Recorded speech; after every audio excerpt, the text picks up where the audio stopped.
लाभार्थ्याचं नाव जर एकच असेल तर त्याचं आधार कार्ड हे सुद्धा एकच असतं आणि आधार कार्डची लिंक्ड अकाउंट सुद्धा एकच असतं. त्याच्यामुळे ज्या वेळेला इतक्या मोठ्या पद्धतीनं योजना ही राबवली जात असते त्यावेळेला त्या संदर्भातली नियमावली असेल, इतर सर्व ज्या बाबी असतील ह्या सुद्धा आम्ही स्थानिक प्रशासनापर्यंत वेळोवेळी या पोहोचवलेल्या आहेत. त्याच्यामुळे या संबंध प्रकरणाची तपशिलात जाऊन चौकशी झाल्याशिवाय नक्की तिथं काय लॅब झालेला आहे हाही आम्हाला कळणार नाही. खरं तर त्या संदर्भामध्ये माध्यमांकडूनच आम्हाला माहिती मिळालेली आहे.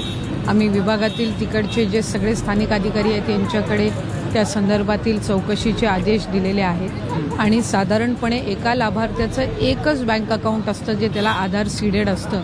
म्हटल्यावर एका व्यक्तीने जर एकाच नावाचे 30 फॉर्म भरले असतील तर अशा पद्धतीचं हे शक्य नाही, कारण त्याला अकाउंट एकच असते. प्रत्येक याचा आधार कार्डचा नंबर कन्फर्म्ड असतो, आधार कार्डचा सोबत लिंक्ड असणारी बँक अकाउंट ही त्या ठिकाणी व्हेरीफाईड असते.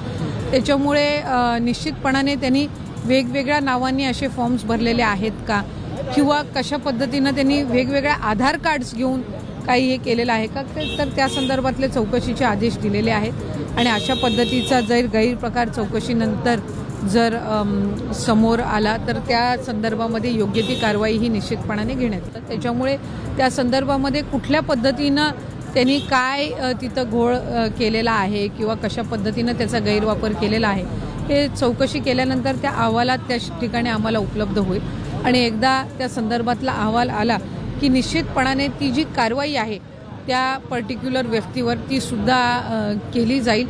जर या संदर्भामध्ये ज्या काही कायद्यामध्ये तरतुदी आहेत त्या सुद्धा तपासल्या जातील, कारण कुठे ना कुठेतरी हा शासनाच्या एकंदर योजनेचा दुरुपयोग आहे आणि त्यांनी दिलेल्या सवलतींचा हा दुरुपयोग आहे. त्याच्यामुळे योग्य ती कारवाई जी आहे ती निश्चितपणाने केली जाईल.